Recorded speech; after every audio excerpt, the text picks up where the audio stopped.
या ज्ञानी चौपट के तो ज्ञान बटल ही न गे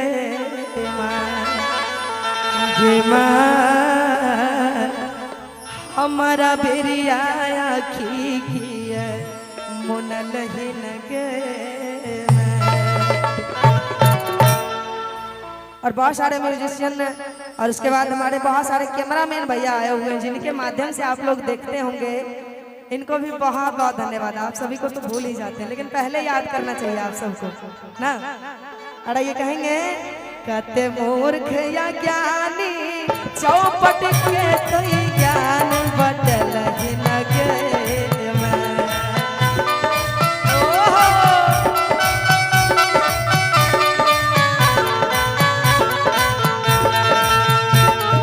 मूर्ख या ज्ञानी चौपट के तो ज्ञान बदल ही न गए। मैं के सबके ज्ञान बदल ही न गए। मैं हमारा बेरिया की मुनल ही न गए।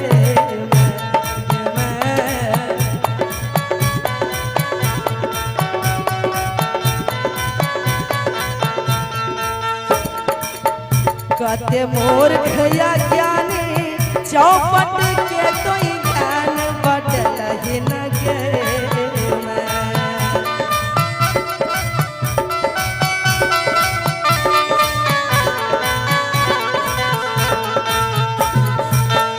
कते मूर्ख या ज्ञानी चौपट के तो ज्ञान बदल ही न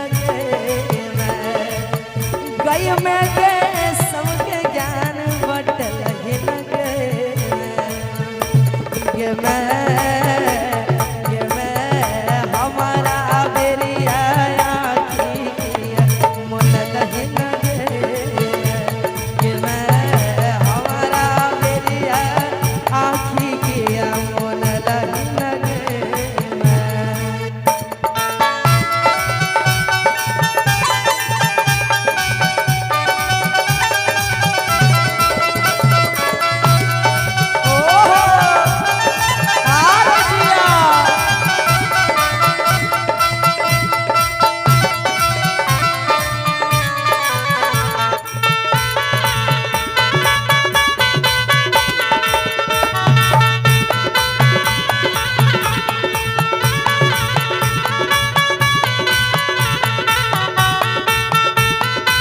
और ये है वैष्णवी श्रृंगार महल गोपी चौक बदौल। पप्पू कुमार दास जी की तरफ से ढेर सारा पुरस्कार है। बहुत बहुत धन्यवाद। थैंक यू सो मच आपको। और कहेंगे तोरे प्रतापे नगरा हिमगिरी के तरफ छन गए।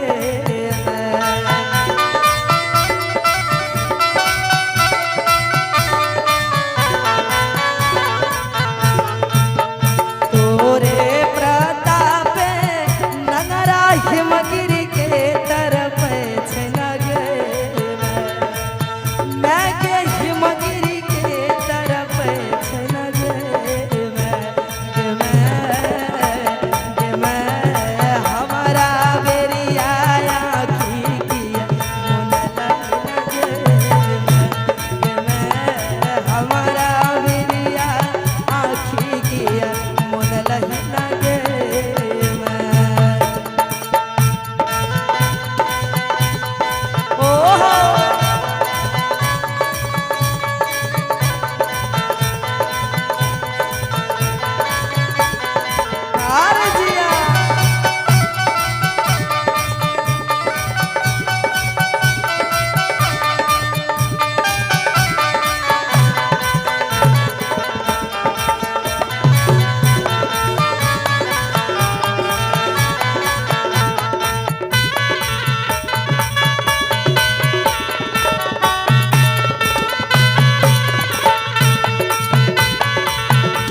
घर में तू ता ज्ञान पे ज्ञान के दीप जरे लगी लगे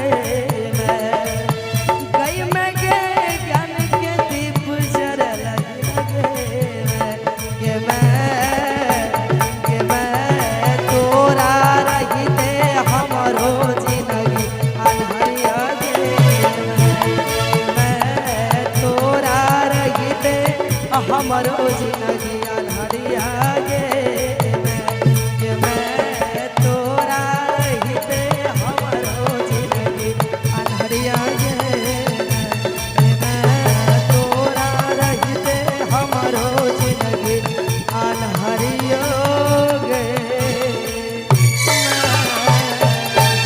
बोले मैया सरस्वती की बोले।